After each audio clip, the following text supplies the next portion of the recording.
Και εγώ με χαρά ήρθα να πω δύο λόγια και πάλι, αναπληρώνοντας τον...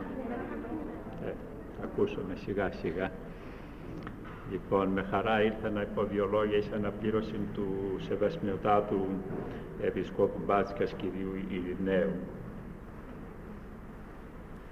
Θα έχετε ακούσει μία παροιμία που λέει «Ούτε διάβολο να ειδείς, ούτε το σταυρό σου να κάνεις». Και θέλει να πει ότι είναι τόσο άσχημο πράγμα να ειδεί κανείς το διάβολο μπροστά του, που να του λείπει το σταυροκόπημα. Και όποιος την ακούει και έχει και αυτό την εντύπωση ότι είναι πολύ φοβερό να βλέπει το διάβολο μπροστά του, ο οφθαλμοφανός, λέει «Σωστό, σωστό».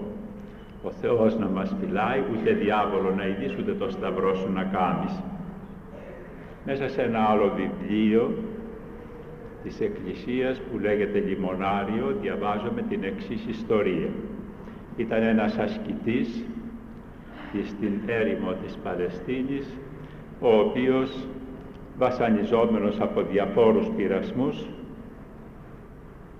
και υποφέροντας,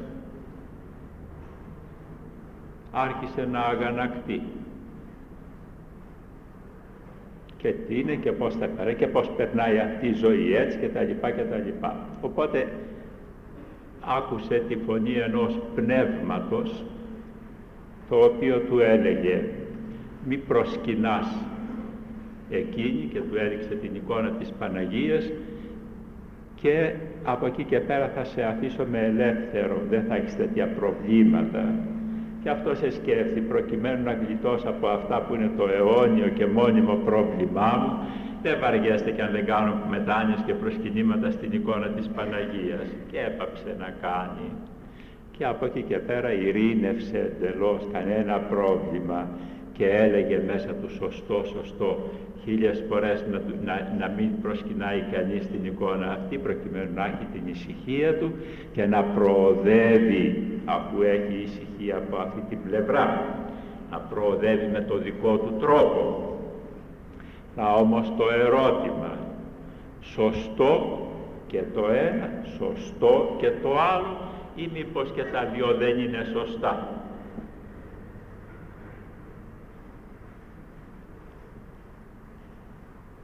Ο Καλόγυρος, για τον οποίο γράφει το Λιμονάριο, κάποια στιγμή διερωτήθηκε μέσα του, είναι σωστό αυτό που κάνω? Και όπως κάνουν όλοι οι Ορθόδοξοι Χριστιανοί στον προβληματισμό τους, πήγε σε ένα πνευματικό για να τον ρωτήσει αν ενεργούσε σωστά, και ο πνευματικός του έδωσε την εξής απάντηση: σε συμφέρει να μην αφήσεις μέσα σε αυτή την μεγαλόπολη, όποια και αν ήταν, πορνείο που να μην το επισκεφθείς και αμαρτία που να μην την κάνεις, παρά να συνεχίσεις να μην προσκυνάς την εικόνα της Παναγίας, δηλαδή την Παναγία, γιατί η τιμή της προσκυνήσεως δεν είναι στο ξύλο στην εικόνα, αλλά στην ίδια την Παναγία. Και με τον ίδιο τρόπο θα λέγαμε για το προηγούμενο ερώτημα, σε συμφέρει να βλέπεις το διάβολο από το πρωί μέχρι το βράδυ μπροστά σου και να τον έχεις δίπλα σου, αχώριστο σύντροφο, με την ουρά και με τα κέρατα και με τη βρώμα του, όπως το περιγράφουν τα βιβλία τα ασκητικά, παρά να μην κάνεις το σταυρό σου. Γιατί? Η απάντηση είναι η σωτηρία είναι δια Ιησού Χριστού. Χωρίς Ιησούν Χριστόν σωτηρία δεν γίνεται. Ουκ στην όνομα έτερον, λέγει ο Απόστολος Πέτρος στις πράξεις των Αγίων Αποστόλων, το δεδομένο εν ανθρώπης, ενώ δι σωθήνε ημάς. Δεν υπάρχει άλλο όνομα που θα το επικαλεστείς και θα ελπίσεις ότι θα σωθείς, εκτός από ένα και μοναδικό, και αυτό είναι το όνομα του Ιησού Χριστού. Όταν λοιπόν σοι αποκοπείς από την αλήθεια της πίστεως, δημιουργείς όχι σωτηρία αλλά φαντασιοπληξία. Τον εαυτό σου πείθεσαι ότι βρίσκεσαι σε δρόμο, αλλά δεν βρίσκεσαι σε κανέναν απολύτως δρόμο. Αυτά μας λέγει ο Ορθόδοξος πίστης. Και τώρα διερωτόμαστε, τι έκαναν αυτοί οι δύο άνθρωποι, ή μάλλον ο άνθρωπος του Λιμωναρίου, ο μοναχός του Λιμωναρίου, και κάθε άνθρωπος ο οποίος δέχεται για σωστή την παροιμία, ούτε διάβολο να είδεις, ούτε το σταυρό σου να κάνεις. Ποιο λάθος κάνουν? Το εξής λάθος. Θυσιάζουν την αλήθεια για να έχουν την ησυχία τους. Αλλά αυτό ακριβώς είναι το σαρκικό φρόνημα, το οποίο με τόσο δυνατά λόγια επικρίνει, κατακρίνει και καταδικάζει η Αγία Γραφή και ιδιαίτερα ο Άγιος και Πανέθυμος Απόστολος Παύλος στις επιστολές του. Δύο παραδείγματα για το τι είναι το σαρκικό φρόνημα και τι φέρνει στον άνθρωπο. Το πρώτο παράδειγμα είναι ο Ηρώδης. Ο Ηρώδης ο Μέγας ήταν βασιλιάς της Ιουδαίας.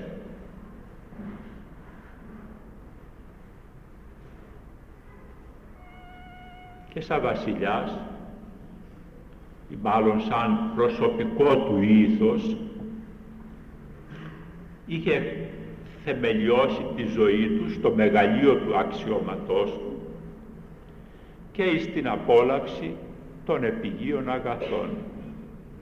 Με άλλα λόγια, ζούσε επίγεια, χωρίς ελπίδα, χωρίς πίστη και χωρίς Θεό.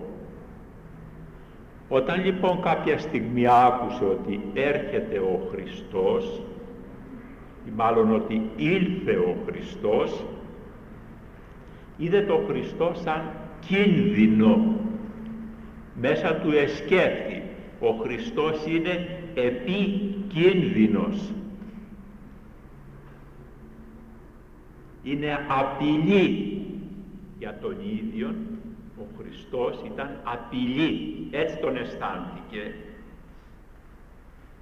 Και μαζί του, λέει το Ευαγγέλιο, πάσα η Ιεροσόλυμα εταράχθη όταν τα ακούσαμε ότι έρχεται ο Χριστός. Για τον ίδιο λόγο αισθάνθηκαν την παρουσία απειλή, επικίνδυνον. Αντίθετα, την ίδια εποχή, την ίδια ημέρα, τρεις μάγοι περπατούσαν από την Ανατολή για να πάνε να βρούνε τον Χριστό να τον προσκυνήσουν. Τι είχαν κάνει οι μάγοι? Είχαν βγάλει από μέσα τους το σαρκικό φρόνημα και είχαν γεμίσει την ψυχή τους με τα δύο χαρακτηριστικά του πνευματικού φρονήματος, το οποίο είναι ελπίδα εις τον Θεό και θυσία εκ μέρους του εαυτού τους. Ελπίδα στο Θεό και θυσία εκ μέρους του εαυτού τους. Έφυγαν από τον τόπο τους ελπίζοντας και κάθε ημέρα κοπιάζοντας, θυσιάζοντας τη διάθεσή τους, την όρεξή τους, την ησυχία τους, την απόλαυσή τους κτλ. Για το Θεό. Δεύτερο παράδειγμα, οι Φαρισαίοι και από την άλλη πλευρά οι Απόστολοι. Φαρισαίοι και Απόστολοι. Φαρισαίοι και Απόστολοι ανήκαν στον ίδιο λαό και είχαν τις ίδιες ιδέες.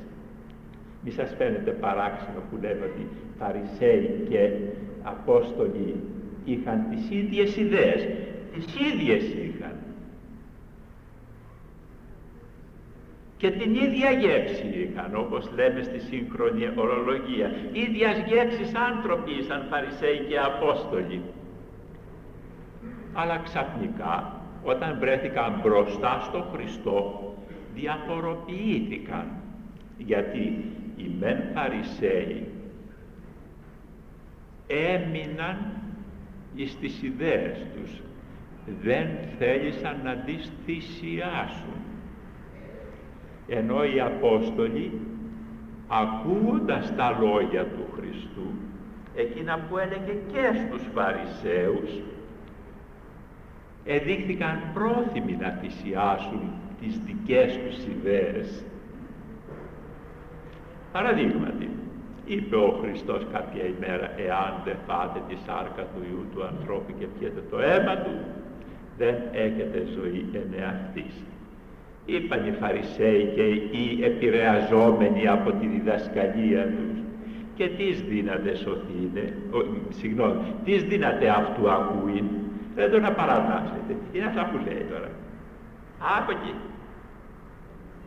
Αλλά οι μαθητές, όταν τους ερώτησε, εσείς πώς τα βλέπετε αυτά τα λόγια, μήπως και εσείς δεν σας αρέσουν και θέλετε να φύγετε? Μίλησε εκ μέρους των μαθητών ο Απόστολος Πέτρος και είπε, Κύριε, προς τι να απελευσόμεθα, ρήματα ζωής αιωνίου έχεις, και εμείς εγνώκαμεν ότι εσύ ο Χριστός ο Υιός του Θεού του ζώντος, και πήραμε την απόφαση να διορθώνουμε τον εαυτό μας και όχι να μένουμε στις ιδέες μας ριζωμένοι. Γιατί είχαν καταλάβει ότι ο Χριστός είναι η ελπίδα της αιωνίου ζωής, και γι' αυτό γέμισαν την ψυχή τους με ελπίδα και με χαρά κοντά στο Χριστό. Τη χαρά και την ελπίδα των μαθητών, εκείνων που ζουν κοντά στο Χριστό και είναι πρόθυμοι να διορθώνουν τον εαυτό τους και όχι να διορθώσουν τον Χριστό,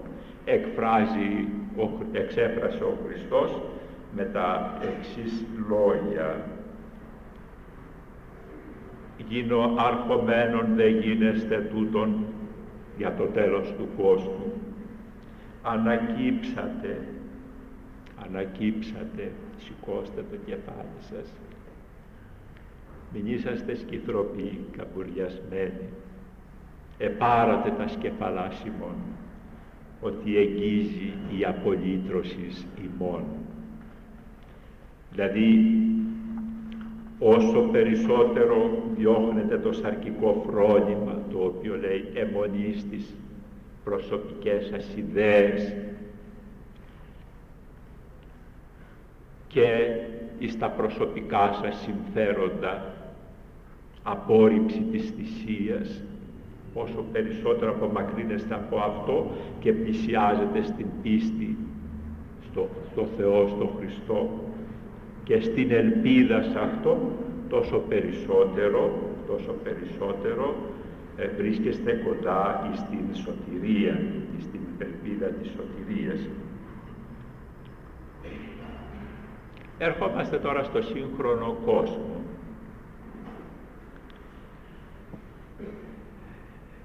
Άλλωστε γι' αυτό είπαμε και τα παραδείγματα του Ηρώδου και των Αποστόλων και των Φαρισαίων, για να φτάσουμε να κάνουμε μία κριτική του συγχρόνου κόσμου, των εαυτών μας, του εαυτού μας και των γύρω μας ανθρώπων.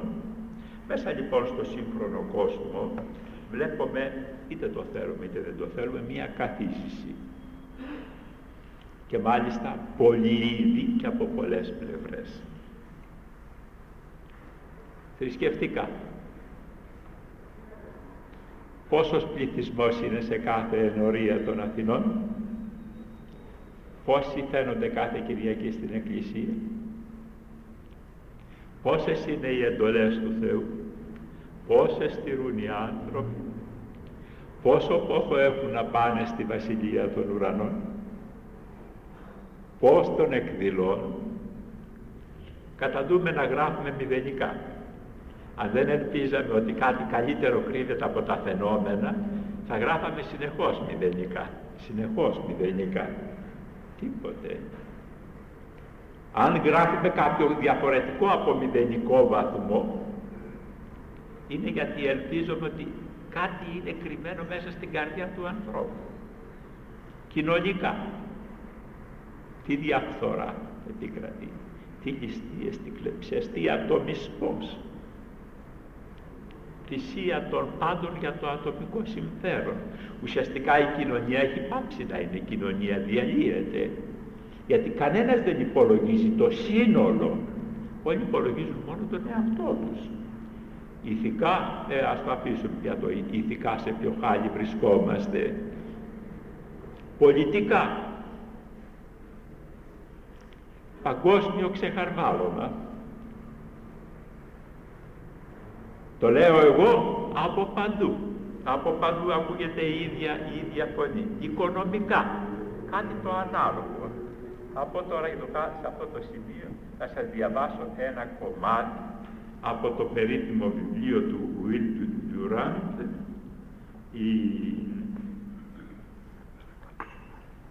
«Η τέρψη της φιλοσοφίας».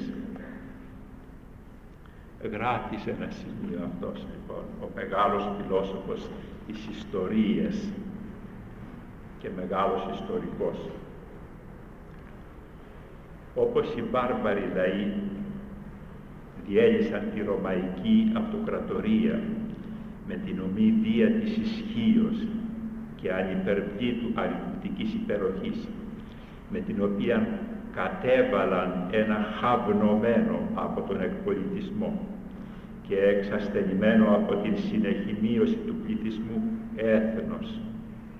Έτσι και ο κάθε πολιτισμός στο μέλλον θα κατακτά τις κορυφές της φιλοσοφίας και της ποιήσεως για να καταρρέει υπό τα πλήγματα πρωτογόνων λαών, τους οποίους δεν έχει διαφθείρει ακόμα η ευαισθησία και η σκέψη. Και στην πολιτική είδε μία παρόμοια νομοτέλεια. Η βαρβαρότητα αναδεικνύει φυλάρχους, οι οποίοι αποτελούν τελικώς μία αριστοκρατία. Η αριστοκρατική τυραννία και αυταρχικότητα έφερε τις επαναστάσεις και τις δημοκρατίες, και η δημοκρατία η ακέφαλος ξαναφέρνει την βαρβαρότητα, και το σύνθημα είναι φτού και από την αρχή. Όλοι οι φιλόσοφοι είναι δυστυχείς. Έλεγα πάντοτε ότι το να σκέπτεται κανείς είναι ένα μεγάλο δυστύχημα. Οι αρχαίοι θεωρούσαν την ικανότητα διερευνήσεως του μέλλοντος, σε αυτό θέλω να επιμείνω περισσότερο, οι αρχαίοι θεωρούσαν την ικανότητα διερευνήσεως του μέλλοντος σαν το πιο ολέθριο χάρισμα που έχει δοθεί στον άνθρωπο. Εκφράζει λοιπόν σε αυτό και την ταλαιπωρία από πολιτικής πλευράς του συγχρόνου κόσμου, αλλά ταυτόχρονα μας μιλάει και για το ολέθριο χάρισμα του ανθρώπου να διερευνά το μέλλον. Ολέθριο, μόνο κακό κάνει.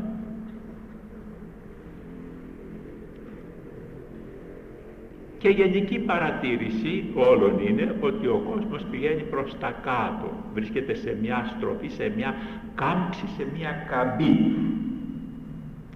Όλα σε αποτυχία. Και όμως ψάχνουμε για λύτρωση.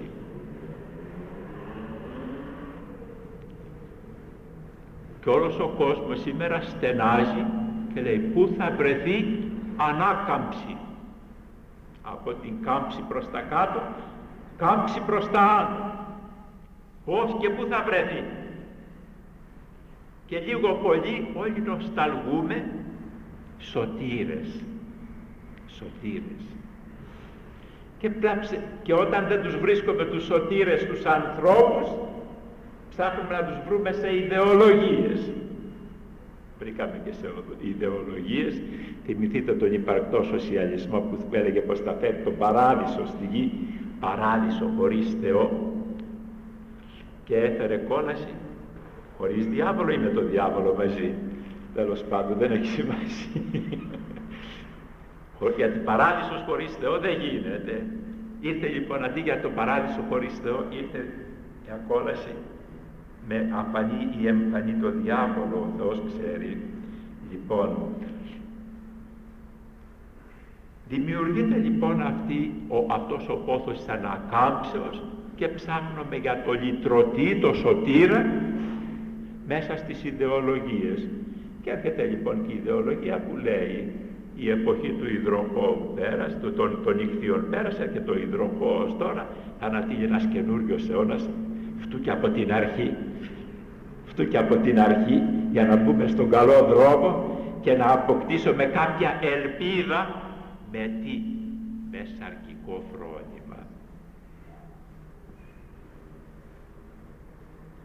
Η Αγία Γραφή λέγει για το ίδιο θέμα.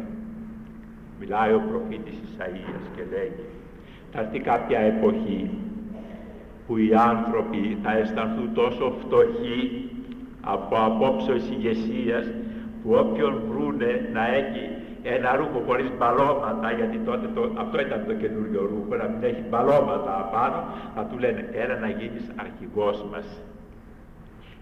Και την ίδια εποχή, την περιγράφοντας την ίδια ταλαιπωρία, λέει και τότε 7 γυναίκες επιλήψονται ενός ανδρός.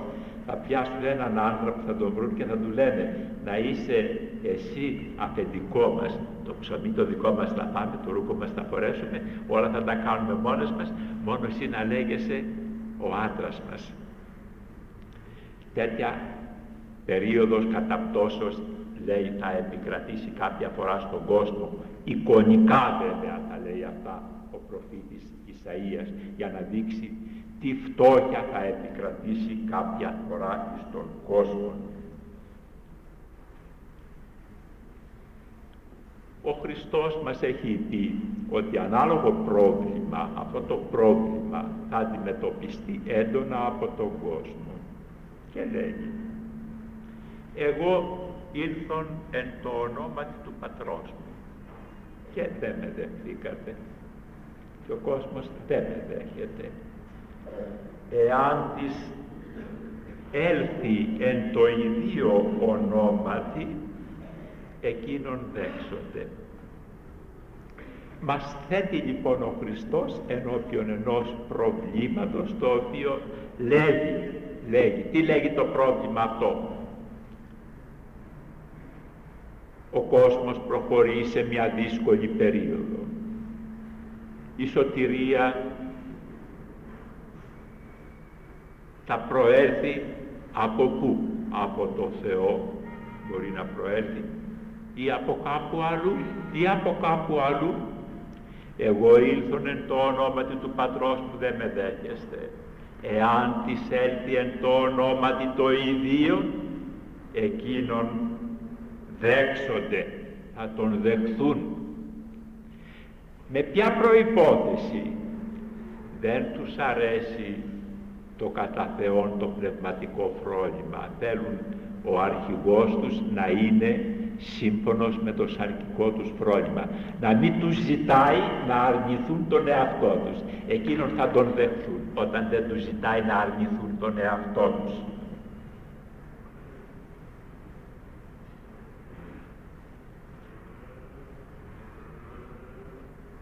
Οι άνθρωποι είναι δύο ειδών. Οι άπιστοι, από τους οποίους δεν πρέπει να κάνει κανείς καμιά συζήτηση για το αν έχουν πνευματικό φρόνημα. Οι άπιστοι μόνο σαρκικό φρόνημα μπορούν να έχουν.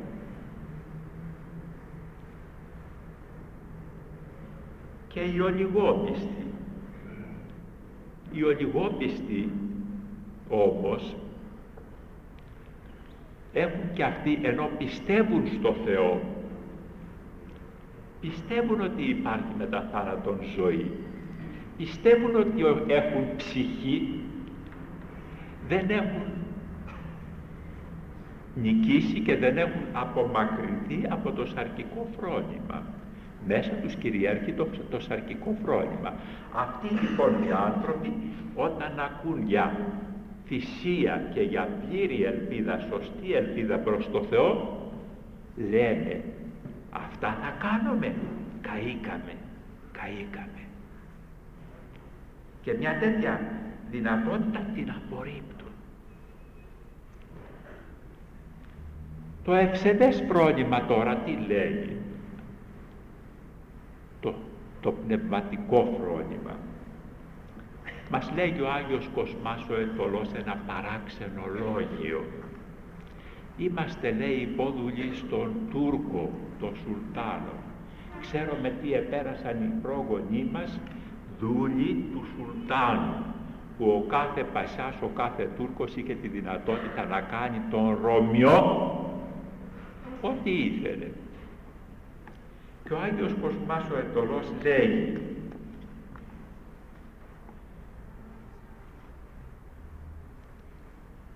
ο Τούρκος είναι σκύλος, όχι σκύλος σαν βρυσιά, είναι σκύλος όπως τον έχουμε στο σπίτι μας για να μας φυλάει. Τον έβαλε ο Θεός να μας φυλάει, να μην πάθουμε κακό. Ποιο κακό? Να μην χάσουμε την ορθόδοξο πίστη. Πώς πρέπει να τον βλέπουμε? Σαν ευεργεσία του Θεού. Παράξενα λόγια. Ο μεγάλος Απόστολος του ελληνισμού, Εθναπόστολος και Εισαπόστολος, μιλώντας για τον Τούρκο, λέει: ένα σκύλος είναι, τον έβαλε ο Θεός να μας φυλάει. Απέναντι του Θεού ευγνωμοσύνη. Νικήστε το σαρκικό φρόνημα, έχει να πει ο Άγιος Κοσμάς ο Αιτωλός. Για ποιο λόγο τα λέει? Διαβάζουμε την Αποκάλυψη. Της μόδας η Αποκάλυψη στη σημερινή εποχή λόγω των αποκαλυπτικών καιρών που ζούμε. Και λέγει σε κάποιο σημείο ότι οι Άγιοι εν ουρανό παρακαλούν τον Θεό και του λένε: μέχρι πότε πια αυτό το κακό? Δεν θα τους τιμωρήσεις τους εχθρούς της Εκκλησίας? Και ο Θεός τους απαντάει: κάνετε υπομονή έως και οι αδελφοί ημών, οι σύντουλοι ημών, οι μέλλοντες αποκτένεστε ως και εμείς τελειωθώσιν. Υπάρχουν κι άλλοι άνθρωποι προορισμένοι να πάρουν τη δόξα τη δική σας, να γίνουν μάρτυρες, σαν τον Άγιο Γεώργιο, σαν τον Άγιο Δημήτριο, σαν τον Άγιο Τάδη κτλ. Υπάρχουν κι άλλοι, και αυτό είναι μεγάλη τιμή και μεγάλη δόξα για αυτούς. Ποιος έχει το θάρρος να στερήσει τέτοια δόξα και τέτοια τιμή από ανθρώπους? Κάνετε λοιπόν υπομονή έως και οι σύντουλοι ημών, οι αδελφοί ημών, οι μέλλοντες αποκτένεστε, να τελειωθούν. Να τελειωθούν σημαίνει να φτάσουν σε αυτό το ύψος της τελειότητας, του μαρτυρίου. Να, αγαπητοί μου αδελφοί, ότι η Αγία Γραφή μας δείχνει το πνευματικό φρόνημα. Πρέπει να διορθώνουμε δηλαδή τις σκέψεις, την κοσμοθεωρία μας, τη θεώρηση του κόσμου, του περιβάλλοντος κόσμου, των άλλων ανθρώπων, του εαυτού μας, με βάση πνευματικές αρχές, και όχι να τα βλέπουμε όλα μόνο με το σαρκικό φρόνημα. Τι είναι τώρα το σαρκικό φρόνημα? Και θα σας διαβάσω ένα κομμάτι από αυτό το βιβλίο, το οποίο είναι του Ιγνατίου Μπριαντσιανίνοφ, θαύματα και σημεία του Ιγνατίου Μπριαντσιανίνοφ. Είναι πάρα πολύ παραστατικό και γι' αυτό θα σας το διαβάσω από μέσα, είναι ένα μικρό κομμάτι. Όταν θα έρθει ο Αντίχριστος, γράφει ο Άγιος Ιγνάτιος, αυτός ο Ρώσος, θα τον δεχθούν οι άνθρωποι με ενθουσιασμό. Γιατί έχουν προετοιμάσει τον εαυτό τους να δεχθούν ανοιχτά και φανερά τον απεσταλμένο του σατανά, το όργανό του, την διδασκαλία του και τις πράξεις του, και να έλθουν σε πνευματική επικοινωνία μαζί του στην κατάλληλη ώρα. Και πρέπει ιδιαίτερα να το προσέξουμε, και να κλάψουμε γι' αυτό. Γιατί τα θαύματα και οι πράξεις του Αντιχρίστου θα φέρουν σε δύσκολη θέση ακόμα και τους πιο εκλεκτούς δούλους του Θεού. Η αιτία της μεγάλης επίδρασης του Αντιχριστού θα έγινε στη σατανική δολιότητα και υποκρισία, με τις οποίες σκεπάζει το πιο φρικαλαίο κακό, με το αχαλήνοτο και ανέσχυτο θράσος του, με την πλήρη συμπαράσταση των πονηρών πνευμάτων και με την ικανότητά του να κάνει θαύματα, ψεύτικα μεν, αλλά που ικανοποιούν την περιέργεια και προκαλούν κατάπληξη. Η φαντασία του ανθρώπου είναι ανίκανη να συλλάβει την εικόνα ενός τόσο μεγάλου κακούργου όσο θα είναι ο Αντίχριστος.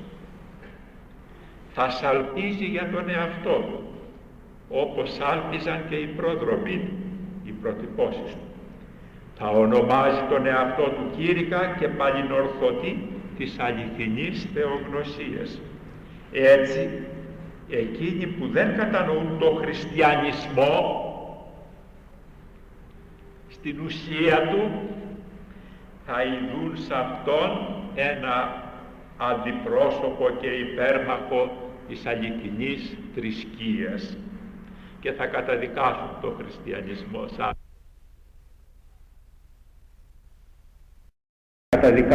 χριστιανισμό σαν ψεύτικη θρησκεία, όπως ακριβώς κάνει κάποιοι οπαδοί του υδροχώου που λένε ξέφτισε πια ο χριστιανισμός και φεύγουμε από τους ιχθύες, τα ψαράκια, ιχθύς Ιησούς Χριστός Θεού Υιός Σωτήρ, και πάμε τώρα εις τον υδροχώο. Έτσι, εκείνοι που δεν κατανοούν το χριστιανισμό θα ειδούν σε αυτόν ένα αντιπρόσωπο και υπέρμαχο της αληθινής θρησκείας και θα πάνε με το μέρος του, θα σαλπίσει και θα ονομάσει τον εαυτό του επιγγελμένον Μεσσία, και συναντώντας τον, εκείνοι που ζουν με σαρκικό φρόνημα, γιατί έχει σημασία το σαρκικό φρόνημα, και βλέποντας την δόξα του, τη δύναμή του, τις πνευματικές του ικανότητες, την ολοσχερή επίπονή του στα στοιχεία του κόσμου, θα τον αναγορεύσουν Θεό τους και θα γίνουν οπαδοί. Ο Αντίχριστος θα παρουσιαστεί πράος, εύσπλαχνος, γεμάτος αγάπη, γεμάτος αρετές. Θα τον δεχθούν σαν πράγματι γεμάτον αρετές και θα υποταχθούν σε αυτόν εξαιτίας των τάχα αρετών. Όλοι εκείνοι που φαντάζονται ότι η αλήθεια είναι η αλήθεια του πεπτοκόντος ανθρώπου. Ποια είναι ο πεπτοκός άνθρωπος? Ο εγωισμός του και η σάρκα του.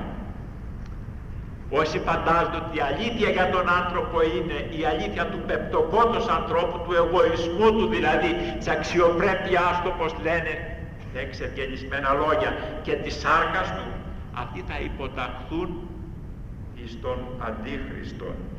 Και γι' αυτό ούτε καν σκέφτονται να την ξεπεράσουν την αλήθεια του πεπτοκόντος ανθρώπου και να γνωρίσουν την αλήθεια του Ευαγγελίου. Δεν χρειάζεται παρά να ρίξετε μια ματιά στην νοοτροπία του συγχρόνου κόσμου, να κουβεντιάσετε με κάποιον άνθρωπο του συγχρόνου τύπου ανθρώπου, για να δείτε πόσο αληθινά είναι τα λόγια του Ιγνατίου Πριεντσενίνοφ, που τα έγραψε πριν από ένα και περισσότερο αιώνα, πριν από 1,5 αιώνα.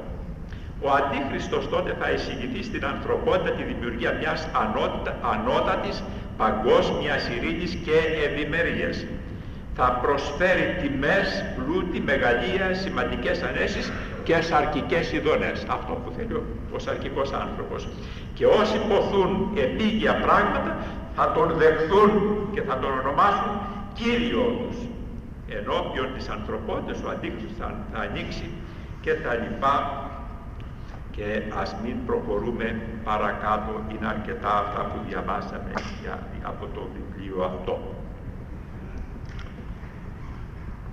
Τώρα λοιπόν πηγαίνουμε σε ένα άλλο σημείο. Κάπως έτσι διαμορφώνεται η τοποθέτηση του σύγχρονου κόσμου. Εμείς τι κάνουμε? Εγώ, εσείς? Το πρώτο ερώτημα. Ο Χριστός. Γιατί σωτηρία σημαίνει τοποθέτηση απέναντι του Χριστού. Το είπαμε και προηγουμένως. Ουκ έστιν εν ουδενή άλλο η σωτηρία. Ουδέ γαρέστην όνομα έτερον δεδομένων εν ανθρώπης, εν όδη σωθήνε ημάς, μόνον δια Ιησού Χριστού. Άρα λοιπόν, Χριστός, ποια η τοποθέτησή μας? Παίρνουμε πάλι το πρόβλημα του ανθρώπου του συγχρόνου. Χριστός μας πιάνει παγωνιά σε καρδιά και σε νου. Παγώνει ο άνθρωπος ολόκληρος ακούγοντας το όνομα Χριστός. Γιατί? Θυμόμαστε ότι όταν θα έρθει η Δευτέρα, στη Δευτέρα του παρουσία, ο Χριστός, ελέγχονται τα κρυπτά. Κρυπτά ελέγχονται.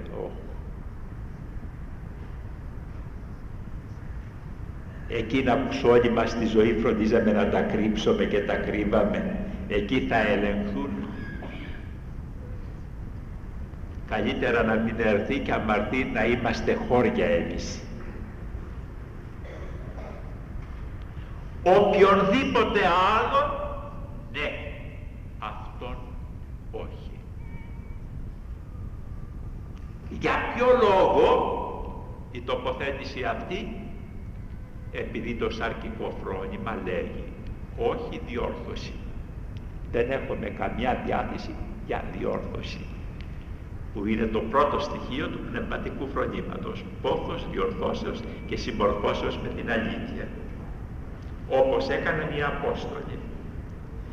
Και συνεπώς οι χριστιανοί που έχουν τέτοιο φρόνημα, όσο και αν καμαρώνουν και λέγουν ότι είναι χριστιανοί και λέγονται χριστιανοί, και όταν τη Μεγάλη Εβδομάδα διαβάζουμε τα 7-8 ουέ είναι γραμματείς και Φαρισαίοι υποκριτέ, τρίβουν και τα χέρια τους πως τους τα είπε ο Χριστός των Φαρισαίων, είναι οπαδοί των Φαρισαίων, οι ίδιοι με τους Φαρισαίους είναι. Γιατί τους Φαρισαίους αυτό τους εμπόδισε από το να πάνε κοντά στο Χριστό, το σαρκικό φρόνημα. Και εμάς, μερικούς πολλούς, αυτό μας εμποδίζει. Δεύτερη κατηγορία ανθρώπων, πιστεύουν στον Χριστό, προσπαθούν να ζουν κατά Χριστόν. Αλλά, υπάρχει και άλλα βλέπετε. Ποιο είναι αυτό? Δεν ελπίζουν. Σε τι δεν ελπίζουν? Στη δύναμη και στην προστασία του Θεού. Πόσο μας προστατεύει, πόσο στέκει κοντά μας, τι μπορεί να κάνει. Δεύτερον, δεν κατανοούν. Τι δεν κατανοούν? Τη μέθοδο του αγιασμού που ακολουθεί ο Θεός. Ο Θεός έχει δική του μέθοδο, δεν έχει τη δική μας. Έρχεται λοιπόν το σύνθημα, έρχεται ο Αντίχριστος. Έχει γεμίσει ο κόσμος, γεμάτος ο κόσμος από το σύνθημα έρχεται ο Αντίχριστος. Δεν υπάρχει τείχος που να μην είναι κάτι γραμμένο σχετικά με τον Αντίχριστο. Και τότε αρχίζουν οι τρόμοι και οι φόβοι. Έρχεται και θα μας σφραγίσει. Και αν μας πάει τη σφραγίδα του, χαθήκαμε μια για πάντα. Αντίο σωτηρία. Και πού να του ξεφύγεις? Με τις ακτίνες λέιζερ θα σε σφραγίσει από μακριά. Ταυτότητα, εθνοκάρτα, γραμματό σύστημα, 666 βιβλία, τηλεόραση, τραγούδια. Σήμερα ταξιδεύοντας με το ταξί, άκουγα ένα τραγουδάκι που μιλούσε για τον υδροχό και για τους ιχθύες. Τι κάνουμε λοιπόν? Η απάντηση είναι, οφείλουμε να αγωνιστούμε, να νικήσουμε το σαρκικό φρόνημα. Η μόνη εγγύηση είναι να φύγουμε από το σαρκικό φρόνημα. Ο Άγιος Ιγνάτιος ο Μπριαντσιανίνος, το διαβάσαμε και το λέει, με νομοτέλεια θα τον δεχθούν όσοι έχουν σαρκικό φρόνημα. Δηλαδή θα αισθανθούν ότι δεν μπορούν να κάνουν τίποτε καλύτερο από το όταν θα φανεί ο Αντίχριστος, να τον προσκυνήσουν και να τον αποδεχθούν. Η μόνη διέξοδος είναι να αποκτήσει κάτι σωστό πνευματικό φρόνημα. Δηλαδή η διόρθωση, να αποκτήσει πίστη και ελπίδα στον Χριστό και στη δύναμη του σταυρού του, γιατί είναι το όπλο κατά του διαβόλου των σταυρών σου ημί δέδοκας. Όπλων κατά του διαβόλου των σταυρών σου ημί δέδοκας. Και όλος ο πόλεμος εναντίον του διαβόλου εκ μέρους και του συνεπώς και του Αντιχρίστου που είναι ο αρχηγός των δαιμονικών ταγμάτων γίνεται με τη δύναμη του Τιμίου Σταυρού. Γιατί και όλα τα μυστήρια της Εκκλησίας, όλες οι αγιαστικές της πράξεις της Εκκλησίας γίνονται με τη δύναμη του Τιμίου Σταυρού. Η μεγαλύτερη δύναμη των ιερέων, το μόνο όπλο των ιερέων στην τέλεση των μυστηρίων και σε όλες τις ευλογίες που κάνουν είναι το σημείο του Τιμίου Σταυρού. Ακόμη κατά λέει ειρήνη πάση ο παπάς, σταυρό κάνει στον αέρα. Και με το σταυρό που κάνει στον αέρα, με το χέρι του είναι που διώχνει κάθε κακή επίρρεια εναντίον εκείνων που σκύβουν το κεφάλι τους για να δεχθούν την ευλογία του Θεού. Και γι' αυτό το ερώτημα είναι, πιστεύεις στον Χριστό? Πιστεύεις στη δύναμη του σταυρού του?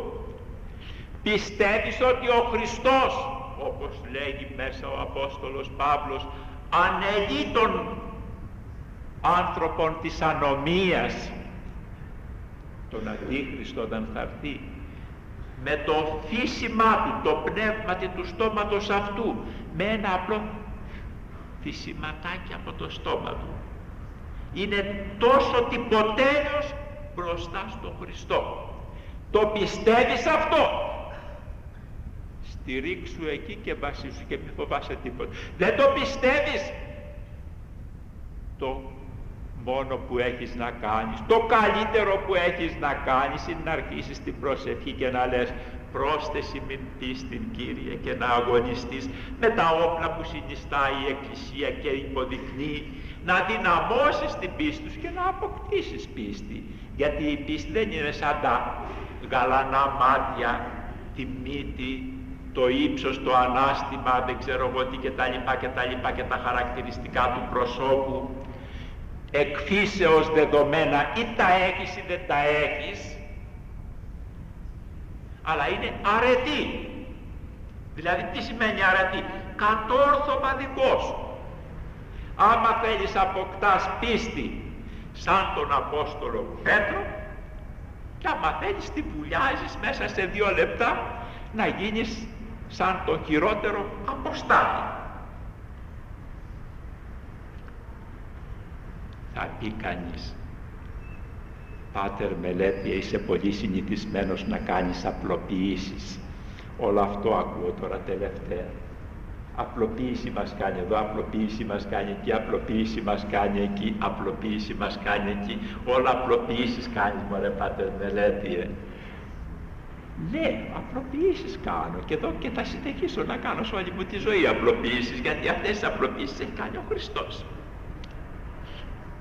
Ο Χριστός αυτό είπε, είναι πάρα πολύ απλά τα πράγματα της σωτηρίας, δεν είναι πολύπλοκα. Λίγη αφοσίωση θέλουν και λίγη περισσότερη καλή διάθεση. Γιατί όταν ο Απόστολος Πέτρος είπε, Κύριε να περπατήσω κι εγώ απάνω στο νερό, τι απλούστερο πράγμα από την κουβέντα που είπε. Και ο Χριστός τα απάντησε πάλι εντελώς απλουστευτικά, έλα περπάτα. Και βγήκε ο Απόστολος Πέτρος πάλι απλουστευτικά και περπάτησε πάνω στο νερό.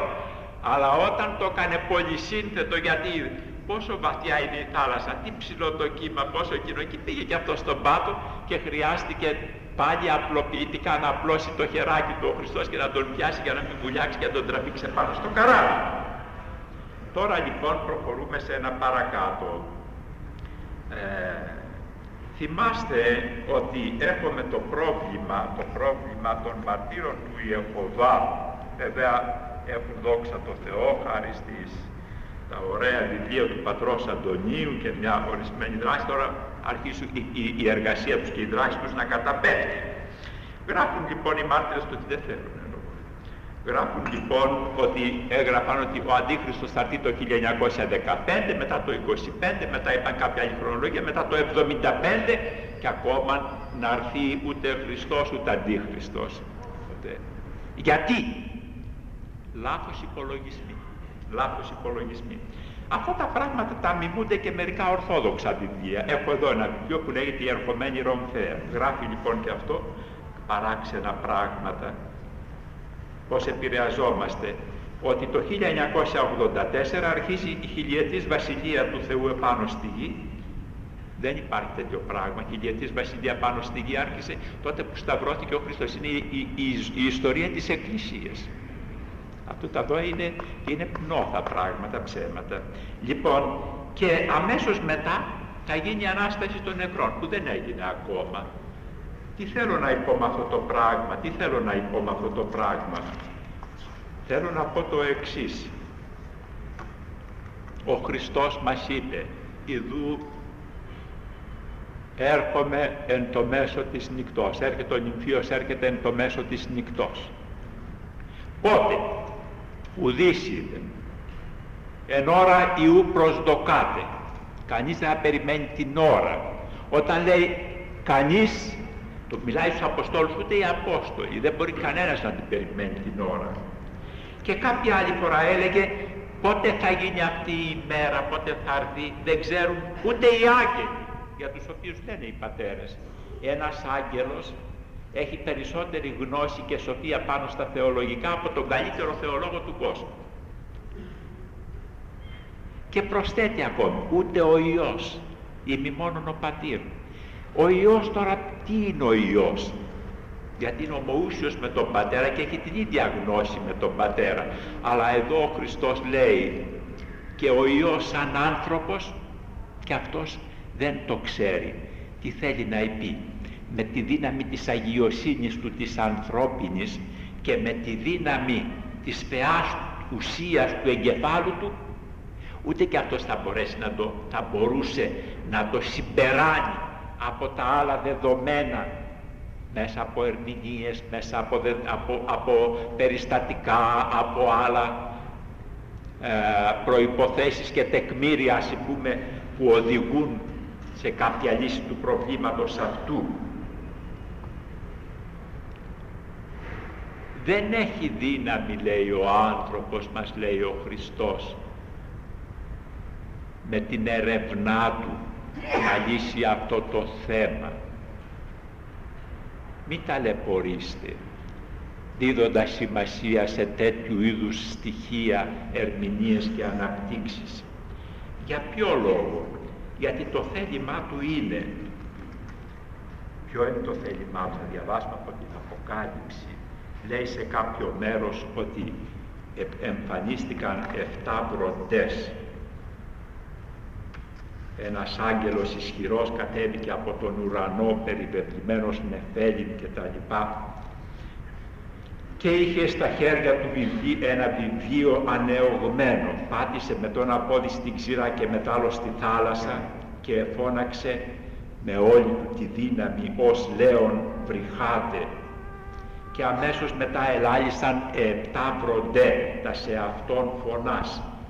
Και ότε ελάλησαν 7 βροντέ, έμελον γράφει, λέει ο Ιωάννης. Πήρα το μολύβι μου να γράψω αυτά που είπαν, και ήκουσα φωνήν εκ του ουρανού από πάνω, λέγουσαν, σφράγισον αελάλησαν 7 βροντέ. Μη αυτά γράψεις, σφράγισε τα, άφησέ τα, μην τα γράφεις, δεν χρειάζεται να γραφούν. Ερμηνείες τώρα των πατέρων από το βιβλίο του καθηγητού Παναγιώτου Μπρατσιώτη.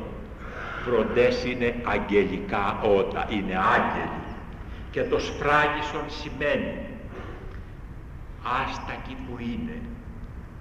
Δεν είναι ωφέλιμο πρώτης παρουσίας των τελευταίων καιρών να γίνουν γνωστά. Και δεν λέει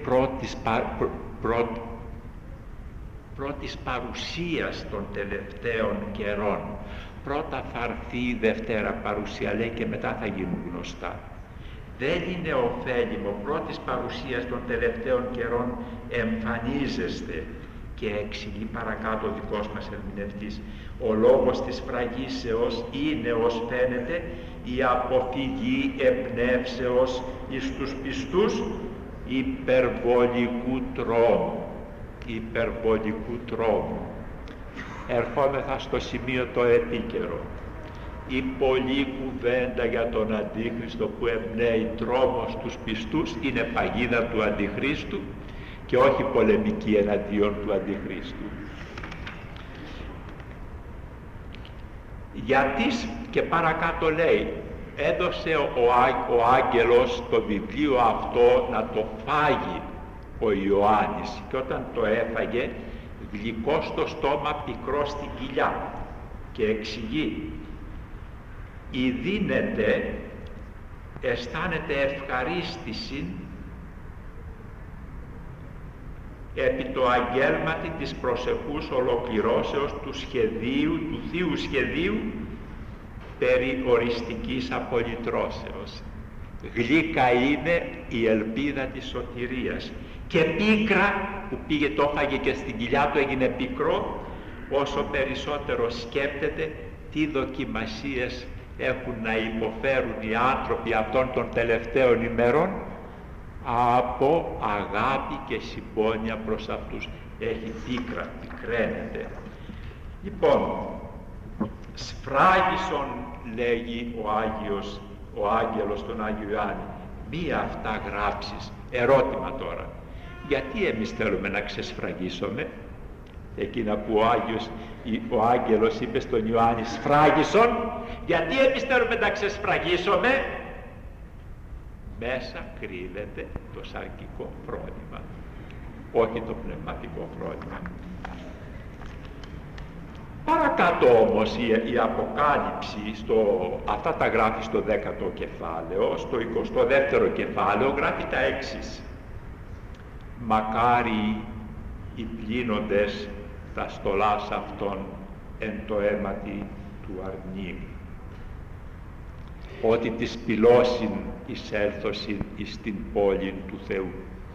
Καλότυχοι εκείνοι που έχουν μάτι να πλένουν την στολή τους, λάμπρην όρμου την στολή της ψυχής», όχι το ρούχο, τη στολή της ψυχής. «Μακάρι οι πλύνοντες τα στολάς αυτών εν το αίματι του αρνίου», διότι είναι το μόνο που πλένει τη στολή του ανθρώπου, το αίμα του αρνίου, η Θεία Κοινωνία με τις κατάλληλες προϋποθέσεις. Αυτοί της πυλώσιμης έλθωσιν εις την πόλη του Θεού, θα μπουνε πανηγυρικά στην πόλη του Θεού από την κεντρική πύλη, με δόξα και με τιμή. Αυτή είναι η οδός της σωτηρίας, εν Χριστώ Ιησού και εν το αίματι του αρνίου. Και παρακάτω λέγει, έξω, οι κίνες, οι φαρμακοί, οι πόρνοι, οι ειδωλολάτρε και πας ποιών ή φυλών ψεύδος. Έξω ποιοι είναι? Κίνες και πόρνοι είναι οι διαπράττοντες σαρκικά αμαρτήματα, ομαλά και ανώμαλα. Εκείνοι που έχουν υποδουλωθεί στο σεξ απ' έξω, λέει, καθώς και εκείνοι που έχουν υποδουλωθεί στα μάγια και στις ψευδείς θρησκείες. Φαρμακοί είναι εκείνοι που υποδουλώνονται στα μάγια, και οι ειδωλολάτρες εκείνοι που έχουν υποδουλωθεί και ακολουθούν ψευδείς θρησκείες.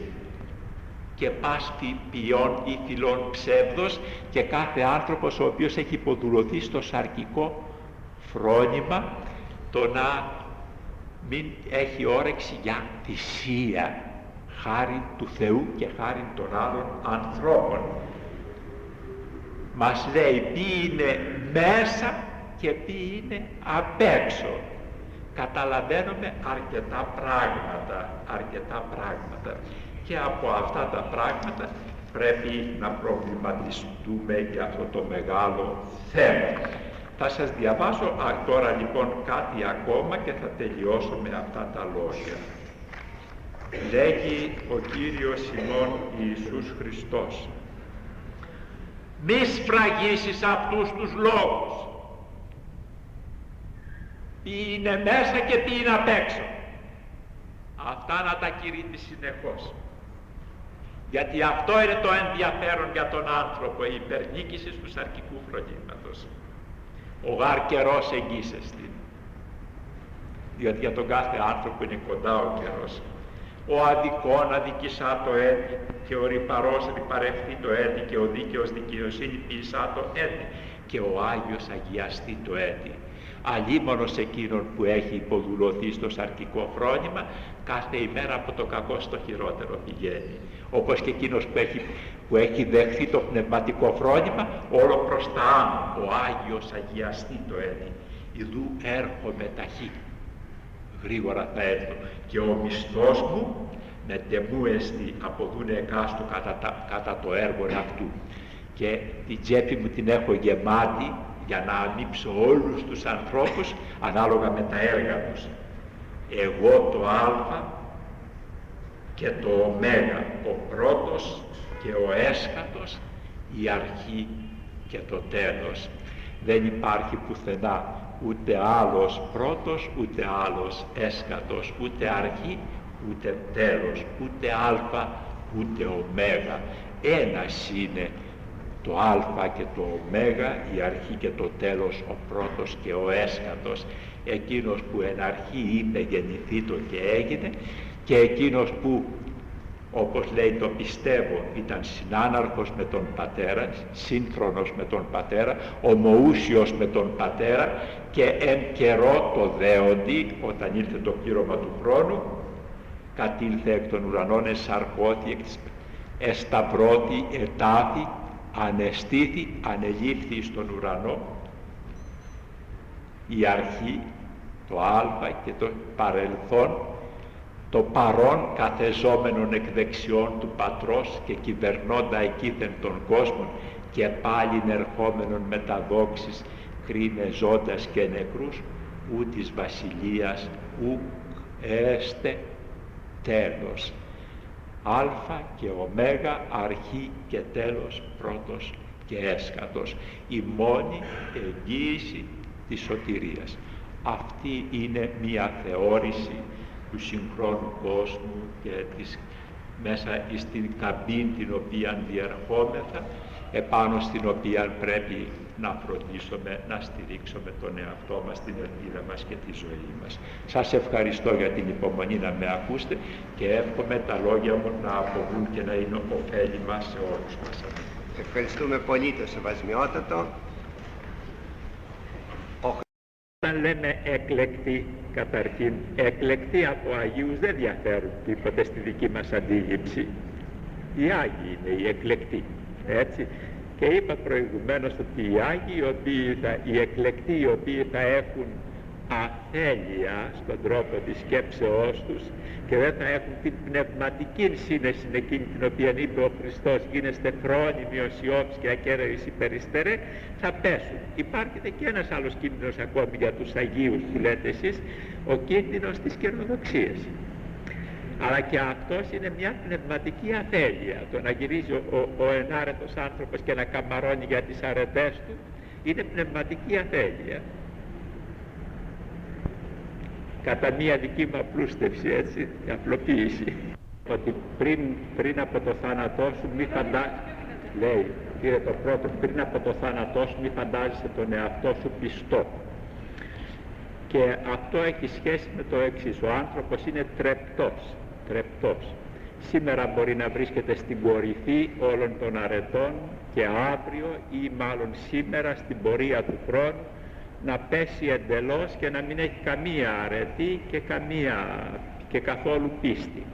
Είναι τρεπτός, δηλαδή αλλάζει. δεν είναι μια σταθερή κατάσταση. Γι' αυτό και τη μια στιγμή κάνουμε το καλό, την άλλη αισθανόμαστε και δεν κάνουμε καθόλου καλά. Πώς τη μια